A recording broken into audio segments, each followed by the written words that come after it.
Iran, Israel ও যুক্তরাষ্ট্রের সংঘাতে বিপর্যস্ত বিশ্বের জ্বালানি তেলের বাজার।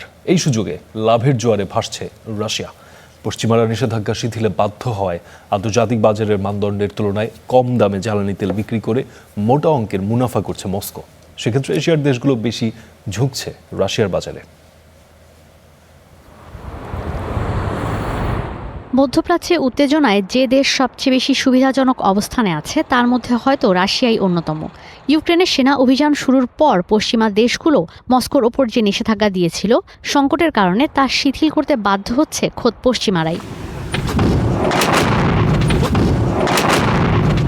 ইরানের নিষেধাজ্ঞায় হরমুজ প্রণালী দিয়ে নির্বিঘ্নে জাহাজ চলাচল ব্যাহত হচ্ছে। বিশ্ববাজারে সংকট তৈরি হয়ে মস্কোর জ্বালানির চাহিদা অনেক বেড়ে গেছে। যুক্তরাষ্ট্র নিষেধাজ্ঞা শিথিল করায় এপ্রিলের জন্য রাশিয়া থেকে ৬ কোটি ব্যারেল তেল কেনার ক্রয়াদেশ দিয়েছে তৃতীয় বৃহত্তম তেল আমদানিকারক দেশ ভারত। ২০২২ সাল থেকেই রাশিয়ার অন্যতম জ্বালানি ক্রেতা দেশ ভারত। ২০২৪ সাল পর্যন্ত দৈনিক ২০ লাখ ব্যারেল তেল মস্কো থেকে কিনেছে নয়াদিল্লি।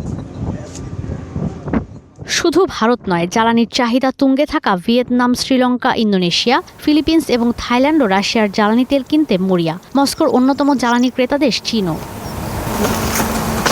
ইরানে যুক্তরাষ্ট্র আর ইসরায়েলের যৌথ অভিযান এবং তেহরানের পাল্টা হামলার পর থেকে মধ্যপ্রাচ্য চরম উত্তপ্ত। এই পরিস্থিতিতে টেলিগ্রাফের প্রতিবেদন বলছে, শুধু জ্বালানি রপ্তানি করে রাশিয়ার দৈনিক আয় হতে পারে $৭৬ কোটি। চলতি মাসেই রপ্তানি হতে পারে দ্বিগুণ, $১২০০ কোটি থেকে রপ্তানি আয় হতে পারে $২৪০০ কোটি। যদি সংঘাত শেষ হয়ে যায়, এরপরও চলতি বছর আয় দাঁড়াবে $২১৮ বিলিয়ন। সংঘাত ৬ মাস দীর্ঘায়িত হলে রাশিয়ার আয় হতে পারে $৩৮৬ বিলিয়ন। বিশ্ববাজারে এখন জ্বালানি তেল বিক্রি হচ্ছে ব্যারেল প্রতি $১০০ উপরে। রাশিয়াও পশ্চিমাদের বেঁধে দেয়া $৬০ পরিবর্তে বেশি দামে বিক্রি করছে তেল। রুশ প্রেসিডেন্ট ভ্লাদিমির পুতিন বলেছেন, রুশ কোম্পানিগুলোকে এখনই সতর্ক অবস্থান নিতে হবে। অতিরিক্ত রাজস্ব আদায়ের জন্য বেশি দামে জ্বালানি বিক্রি করতে হবে।